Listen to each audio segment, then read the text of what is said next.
Hello everyone and welcome to skill bus. दोस्तों, इस video में हम बात करने वाले हैं एसेट्स के बारे में। क्या होता है एसेट्स, इसका क्या फाइनेंशियल टर्मिनोलॉजी के हिसाब से क्या डेफिनेशन होती है और क्या मतलब होता है इसका, ये हम समझेंगे। कितने तरह के टाइप्स होते हैं, किस हिसाब से हम एसेट्स को क्लासिफाई करते हैं, ये भी हम लोग समझेंगे। काफी बार आपने ये जरूर सुना होगा कि टेंजिबल एसेट्स होता है, नॉन टेंजिबल एसेट्स होता है, फिक्स्ड होता है, करंट होता है। इन सब के बीच में कंफ्यूजन बहुत ही ऑब्वियस है। इस वीडियो के थ्रू मैं सारे कंफ्यूजन को क्लियर आउट कर दूंगा। आप अक्सर अगर किसी भी स्टॉक का फाइनेंशियल एनालिसिस करोगे तो उसमें एसेट्स की अंडरस्टैंडिंग बहुत इंपॉर्टेंट होती है। फॉर एग्जांपल, अगर किसी कंपनी का फंडामेंटल एनालिसिस अगर आप कर रहे हो तो उसमें फाइनेंशियल रेशियोज और एसेट्स का अंडरस्टैंडिंग बहुत इंपॉर्टेंट है। इस वीडियो के थ्रू आपको सारी चीज समझ में आ जाएगा कि किस तरीके से आप सारे एसेट्स के क्लासेस को डिफाइन कर सकते हैं। So my name is Sabyasachi and with no further due, let's begin. तो सबसे पहले हम जानते हैं कि एसेट का डेफिनेशन क्या होता है। Asset is basically a resource that is owned by an individual or a company which can generate revenue over a certain period of time. Simple सा डेफिनेशन है, मैं आपको समझाता हूं। जैसे कि फॉर एग्जांपल, आप अगर कोई घर खरीद लियो, ठीक है, और उस घर पे अगर आप कोई लोग आके रेंटल्स दे रहे हैं आपको डेली बेसिस में, तो वो घर आपके लिए एक एसेट हो गया।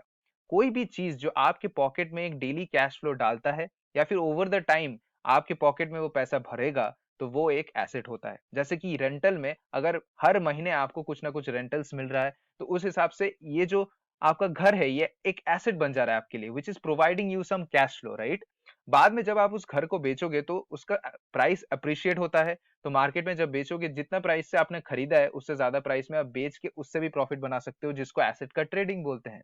तो asset is basically something that provides a positive revenue on your pocket. ठीक है, सिंपल। अब जानते हैं कितना तरह का क्लासिफिकेशन होता है। एसिड का क्लासिफिकेशन को नेचर वाइज किया जाता है। तो एक नेचर होता है कन्वर्टेबिलिटी। एसिड को, कोई भी अगर चीज है, कोई भी अगर एसेट आपके पास है, उसको कितना जल्दी आप कैश पे कन्वर्ट कर पा रहे हो, उसके बेसिस में दो तरह का डेफिनेशन होता है। एक होता है करंट एसेट्स, एक होता है फिक्स्ड एसेट्स। करंट एसेट्स मतलब जिसको आप जल्दी कन्वर्ट कर सकते हो in a span of let's say with in 1 year, ठीक है। फिक्स्ड एसेट्स मतलब जिसको काफी ज्यादा टाइम लगता है। इसको नॉन करंट की हम ब्रॉडली बोल सकते हैं, नॉन करंट बोलना ज्यादा बेटर रहेगा। जो कि आप 1 साल के अंदर कैश में नहीं चेंज कर सकते, जो कि काफी लंबा टाइम लेगा। अब इसके एग्जांपल्स क्या है, मैं आने वाले टाइम में अच्छे से बताने वाला हूं, सो डोंट वरी। ये बस ब्रॉड ओवरव्यू के लिए है। दूसरा है फिजिकल एग्जिस्टेंस, किस तरीके से एग्जिस्ट करता है। अगर आप उसको छू सकते हो, टैंजिबल एसेट्स मतलब बोला जाता है कि जिसको आप छू सकते हो, ठीक है। और इंटैंजिबल एसेट्स मतलब जिसको आप डायरेक्टली छू नहीं सकते but still it acts like an asset. For example, जो घर है वो घर आपको दिख रहा है, you can touch it, right, that's an tangible asset. दूसरा है, जैसे कि सोचो आपने इंटरनेट में कोई बिजनेस चालू करके रखा है, आपके पास कोई रॉयल्टी है या कॉपीराइट है, तो ये कॉपीराइट भी आपके लिए एक एसेट है। क्योंकि आपका कॉपीराइट जो भी इस्तेमाल करेगा, दे have to pay some money to you. That is an intangible asset. उसको आप डायरेक्टली छू नहीं सकते but it's still acting like an asset property. फिर है यूसेज, किस तरीके से यूज हो रहा है उसके हिसाब से। अगर कोई एसेट को आप डेली बेसिस में यूज कर रहे हो, that is an operating asset, ठीक है। ये आपके लिए डेली का ऑपरेशन में आता है, तो दैट्स एन ऑपरेटिंग एसेट। दूसरा है, अगर डेली ऑपरेशंस में नहीं आ रहा है कोई चीज, तो वो है नॉन ऑपरेटिंग एसेट्स, ठीक है। तो इस हिसाब से एसेट की क्लासिफिकेशंस होती है। इसको इन डेप्थ अब मैं आपको समझाने वाला हूं, सो डोंट वरी।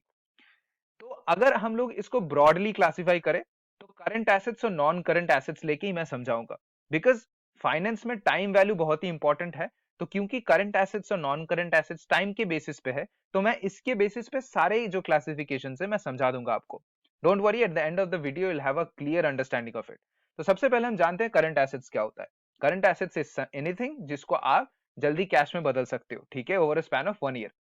अब करंट एसेट्स में क्या क्या आता है, cash and deposits. For example, आपके पास कैश है, तो कैश इटसेल्फ एक एसेट है, राइट। उसको आप यूज कर सकते हो आज ही के आज ही, तो इसकी लिक्विडिटी बहुत हाई है। दूसरा है अकाउंट्स का रिसीवेबल्स। फॉर एग्जांपल, ये जो वर्ड है अकाउंट्स रिसीवेबल्स, आप बहुत बार बैलेंस शीट में भी देखे होंगे। इसका मतलब क्या होता है, अगर मैं एक कंपनी चला रहा हूँ, एक बिजनेस चला रहा हूँ, और मुझे पता है कि इस 1-2 महीने के अंदर इस जगह से मुझे पैसा आने वाला है। शायद मैंने किसी को क्रेडिट दिया था, वो क्रेडिट के हिसाब से वो मुझे पैसा देने वाला है, ठीक है। तो अकाउंट का ये रिसीवेबल है, ये मेरे पास आने वाला है पैसा, राइट। तो जो भी देगा वो मेरे लिए एक एसेट है, और ये जल्दी आने वाला है। तो क्योंकि जल्दी आने वाला है, it comes under the current assets part, ठीक है। तो accounts receivable is a current asset. उसके बाद आती है शॉर्ट टर्म इन्वेस्टमेंट। जैसे कोई भी शॉर्ट टर्म इन्वेस्टमेंट जो 1 साल में जिसका मुझे रिटर्न मिलने वाला है, वो भी करंट एसेट्स के अंदर आता है। फिर होती है इन्वेंटरीज। जो भी हम लोग रॉ मटेरियल से, जो भी प्रोडक्ट्स हम लोग, लेट्स से अगर आप एक बिजनेस चला रहे हो, उसके प्रोडक्ट्स आप वेयर हाउस में रखे हो, जो कि आप 1 महीने के अंदर सेल करने वाले हो, या with in a span of 1 year जो खाली होने वाला है, वो खाली होने के बाद ऑब्वियस सी बात है उससे आपको बहुत सारा पैसा मिलने वाला है। तो जब भी उससे पैसा मिलने वाला है that acts as an asset, right? तो ये इन्वेंटरी जो है वो आपको एक साल के अंदर ही सारे जो भी रिटर्न से देने वाली है, तो it also comes under the current assets. तो आपको समझ में आ गया कि करंट एसेट्स मतलब कोई भी ऐसा सामान, कोई भी ऐसा एसेट जो आपको एक साल में पैसा देने वाला है कैश पे, that would be a current asset. Okay, दूसरा नॉन करंट एसेट ऑब्वियस सी बात है, इसका ऑपोजिट है कि एक साल से जो ज्यादा टाइम लगेगा, जो लॉन्ग टर्म एसेट्स होते हैं, जो आपको बाद में रिटर्न्स देने वाली है धीरे धीरे करके, या फिर ओवर अ टाइम आपको रिटर्न मिलने वाला है, तो that will belong to a non current asset. अब नॉन करंट एसेट्स के अंदर क्या आता है?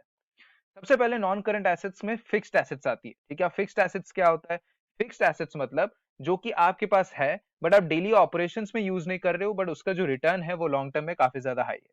फॉर एग्जाम्पल लैंड और बिल्डिंग, आप देख लो लैंड और बिल्डिंग आप एक साल में तो नहीं बेच सकते, एक साल में तो उसका लिक्विडिटी आप नहीं कर सकते, राइट? तो ये जो सारी चीजें, these are static assets that will last for a long time for your returns, ठीक है?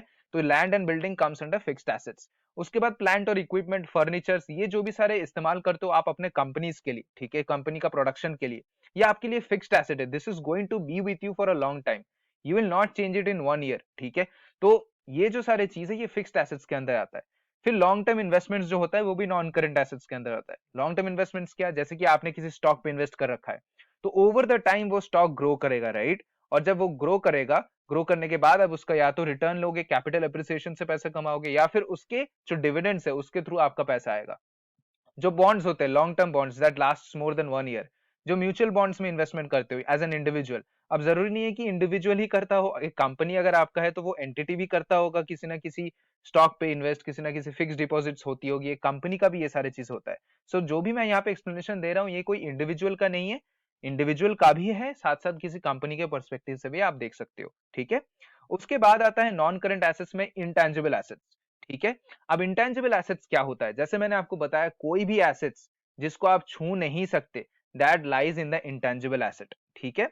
तो इंटेंजिबल एसेट में क्या क्या होता है? जैसे पेटेंट, अगर आपने किसी चीज का आज खरीद लिया, ये पेटेंट को आप डेली बेसिस में, ये जस्ट एक पेपर वर्क है, right? It's not a land और a building, it's just a paper work, ठीक है? आपके पास जो है ये ओवर द टाइम आपको कुछ ना कुछ पैसा देने वाला है, ठीक है? ये पेटेंट अगर आप बाद में 10 साल बाद किसी को बेच दिए तो you will get some money out of it. जो आपका ट्रेडमार्क है, कॉपीराइट है, गुडविल है, सोचो आपने इंटरनेट में कोई डोमेन खरीद के रखा है, तो ये जो सारे चीज है इसको आप डायरेक्टली छू नहीं सकते। These are acting as intangible things, ठीक है? इंटेंजिबल का मतलब ही होता है जिसको आप डायरेक्टली टच नहीं कर सकते, you can not sense it directly but it still is there, ठीक है? तो इंटेंजिबल एसेट्स इसको बोला जाता है। अब आप ये चीज सोच रहे होंगे कि यार जो अकाउंट्स रिसीवेबल है, जो मैंने यहाँ पे दिया है कि अकाउंट्स रिसीवेबल जो लिखा हुआ है, अभी अकाउंट्स रिसीवेबल भी तो एक पेपर में ही है, तो ये क्यों नहीं इंटेंजिबल एसेट है? देखो दोस्तों, फाइनेंस में जो भी सारी चीज आप लिखते हो या फिर लिखा जाता है, जो भी आप बैलेंस शीट में बोलो या फिर प्रॉफिट एंड लॉस स्टेटमेंट में जो भी लिखा जाता है, उसका अपना एक डिनोशन होता है कि इस तरीके से इसको माना जाएगा। तो इंटेंजिबल एसेट्स में जनरली पेटेंट्स, ट्रेडमार्क, कॉपीराइट्स, यही सब रहता है, ठीक है? आपका अगर कोई रॉयल्टी है, ये सब रहता है।